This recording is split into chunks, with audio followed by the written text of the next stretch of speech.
ACN news मध्ये आपले स्वागत आहे। घाटंजी तालुक्यात आदिवासी आरोग्य धोक्यात, आरोग्य विभाग आणि स्वयंसेवी संस्था अपयशी। घाटंजी तालुक्यातील आदिवासी वस्त्यांमध्ये राज्य शासनाकडून दरवर्षी कोट्यावधी रुपयांचे आरोग्य व कल्याणकारी उपक्रम जाहीर होतात, मात्र याचा प्रत्यक्ष लाभ या आदिवासी भागातील महिलांना, मुलांना आणि गरजूंना मिळत असल्याचे कुठेच दिसून येत नाही।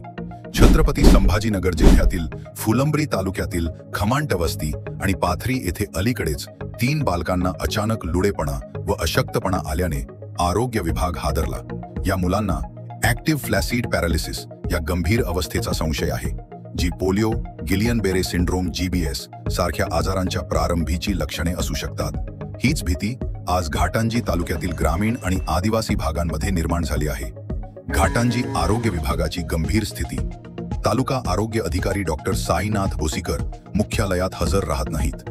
ते दररोज यवतमाळहून ये-जा करतात। बहुतांश आरोग्य उपकेंद्रे रिकामी आहेत। औषधांचा पुरवठा अपुरा आहे। गावोगावी आरोग्य शिबिरे केवळ नावालाच, तपासणी किंवा उपचाराचा ठोस आधार नाही। शासनाच्या योजनांची प्रत्यक्ष अंमलबजावणी फोल ठरते आहे। महाराष्ट्र शासनाच्या आरोग्य विभागामार्फत घाटंजी तालुक्यात विविध योजना राबवल्या जातात। 1. मुक्त क्षयरोग मोहीम, टीबी फ्री इंडिया। 2. दिव्यांग तपासणी व सहाय्य उपकरण वाटप योजना। 3. एकल महिला आरोग्य तपासणी। 4. शेतकरी आत्महत्याग्रस्त कुटुंबातील महिलांसाठी मानसोपचार मोहीम। 5. तंबाखू विरोधी जनजागृती मोहीम। 6.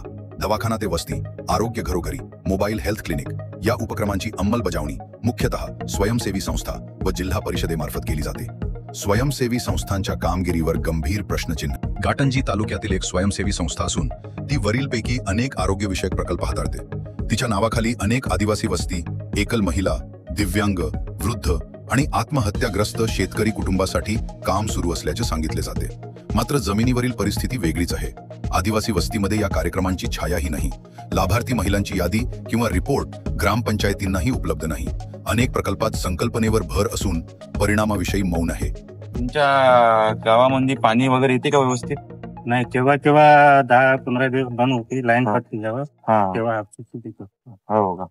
हापशीले पाणी पाणी म्हणजे असं बंदच आहे ते हापशी। बाकीचे बंद आहे। किती हापशे आहे गावामध्ये? आता हे 2 बंद पडून आहे आणि चिचीच्या झाडाकडे आहे चालू आणि गवळ्याच्या घराकडले एक चालू। 2च चालू आहे, बाकी सगळ्या बंद आहे। बाकीचे बंद आहे। भ्रष्टाचाराचा गंध। तालुक्यातील नागरिकांचा प्रश्न आहे, जर शासन हजारो कोटी रुपये आदिवासींच्या आरोग्यासाठी देत असेल तर मग त्या आदिवासी वस्त्यांमध्ये डॉक्टर, औषधे आणि आरोग्य सुविधा का दिसत नाहीत? या सगळ्या प्रकल्पांची पारदर्शकता, लाभार्थी यादी, निधीचा स्रोत आणि वापरलेली रक्कम याबाबत माहिती विचारली तर ना आरोग्य विभागात उत्तर मिळते ना संस्थेकडून। तालुका आरोग्य अधिकाऱ्यांची जबाबदारी निश्चित करावी। या परिस्थितीला तालुका आरोग्य अधिकारी आणि प्रकल्पात सहभागी स्वयंसेवी संस्था जबाबदार आहेत। गावागावात आजही मुलांना लस मिळत नाही। वृद्ध महिला तपासणीसाठी तासनतास वाट पाहतात आणि डॉक्टर नाहीत। जनतेचा सवाल, निष्पक्ष चौकशी कधी होणार? शासनाच्या वार्षिक बजेटमध्ये आरोग्य आणि आदिवासींसाठी केलेली तरतूद कुठे जाते? संस्थांचा निधी वापराचा तपशील सार्वजनिक का होत नाही? यंत्रणेला उत्तरदायित्व कधी लावले जाणार? निवेदकाकडून शेवटचे आवाहन, आज आपण घाटंजी तालुक्यातील वास्तव दाखवले आहे। आपण पुढील बातमीत याच विषयावर तज्ज्ञांची मते, लाभार्थींची साक्ष आणि आरोग्य अधिकाऱ्यांची प्रतिक्रिया घेणार आहोत। योजनांवर ताशेरे ओढणं ही लोकशाहीची गरज आहे।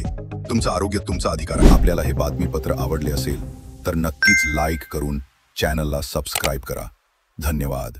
भेटूया उद्याच्या नवीन घडामोडींसह। शुभरात्री।